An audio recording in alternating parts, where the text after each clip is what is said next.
Hi எல்லோருக்கும் வணக்கம். நான் சந்தையில் போய் என்னென்ன காய் வாங்கினேன்னு பார்த்தீங்கன்னா, முட்டைக்கோஸ் வாங்கினேன். இந்த முட்டைக்கோஸ் வந்து 4 பேர் 2 நேரத்துக்கு தாராளமாக சாப்பிட்லாம், அந்தளவுக்கு வரும்.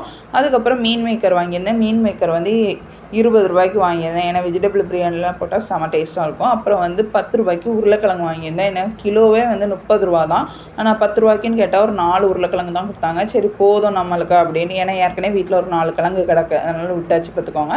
அதுக்கப்புறம் பார்த்திங்கன்னா ஒரு 40 ரூபாய்க்கு 2 தேங்காய் வாங்கியிருந்தேன். 50 ரூபாய்க்கு 3 தேங்காய்னு சொன்னாங்களா, அது சின்ன சின்னதாக இருந்தது, நம்ம சில்லு போட முடியாது, அதனால் 40 ரூபாய்க்கு 2 தேங்காய் வாங்கிட்டேன். அதுக்கப்புறம் குடமிளகா வாங்கிட்டு வந்திருந்தேன் பார்த்துக்கோங்க. குடமிளகா வந்து 3 குடமிளகா 10 ரூபா அப்படின்னு சொல்லியிருந்தாங்க. கொஞ்சம் வாடலாக தான் இருந்தது, பரவாயில்ல, வாடினாலும் நம்ம உடனே செஞ்சுக்கலாம். ஏன்னா இந்த ஃப்ரைட் ரைஸ்லாம் பண்ணுறதுக்கு தேவை அப்படின்றதுனால அதையும் வாங்கிக்கிட்டேன் பார்த்துக்கோங்க. அப்புறம் வந்து 3 கேரட் வந்து 10 ரூபான்னு வாங்கியிருந்தேன். ஆனால் கேரட்டுமே நல்ல சகாயம் தான். 1/4 கிலோ 1/2 கிலோ வாங்கினோன்னா நிறைய கேரட் கொடுக்காங்க. நம்ம 10 ரூபாய்க்கு வாங்கிச்சில் கம்மியாக தான் கொடுக்குறாங்க பார்த்துக்கோங்க. அதுக்கப்புறம் பார்த்திங்கன்னா வந்து வாழைக்காய் வாங்கியிருந்தேன். வாழைக்காவை பார்த்ததுலேருந்து என் கண் ஃபுல்லும் வாழைக்காய் மேலே தாங்க இருந்துச்சு. அதனால சரி 3 வாழைக்காய் வாங்கிக்கலாம். ஒன்று வந்து அவியலுக்கு போட்டுக்கலாம், 2 வாழைக்காவை வந்து நம்ம பொடி மாஸ் பண்ணிக்கலாம் அப்படின்ற ஒரு மைண்ட் செட்டில் தான் வாங்கிட்டு வந்துட்டேன் பார்த்துக்கோங்க. அப்புறம் கத்திரிக்காவும் ரொம்ப சகாயம் தான்.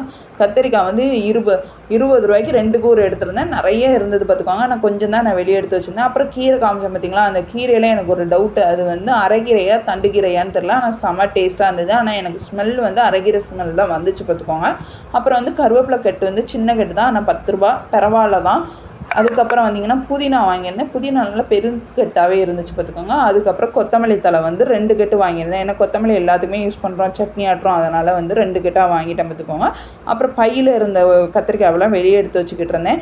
அது போக வந்து பஜ்ஜி போண்டா அதெல்லாம் வந்து ஒரு 30 ரூபாய்க்கு வாங்கியிருந்தேன்.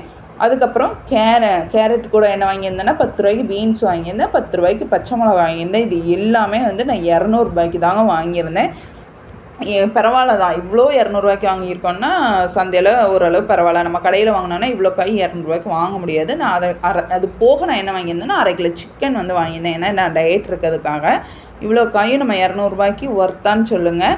இதில் நான் இந்த வாரமே எனக்கு இதே போதுமான காய்கறியாக இருக்கும் பார்த்துக்கோங்க. இதுக்கப்புறம் தக்காளி வெங்காயம் வந்து ஏற்கனவே நாங்கள் இடையில வாங்கிட்டோம். ஏன்னா வீட்டில் எப்போவுமே ஸ்டாக் இருக்கணுங்கிறதுக்காண்டி நாங்கள் எப்போவுமே அது வாங்கி வச்சுருப்போம்.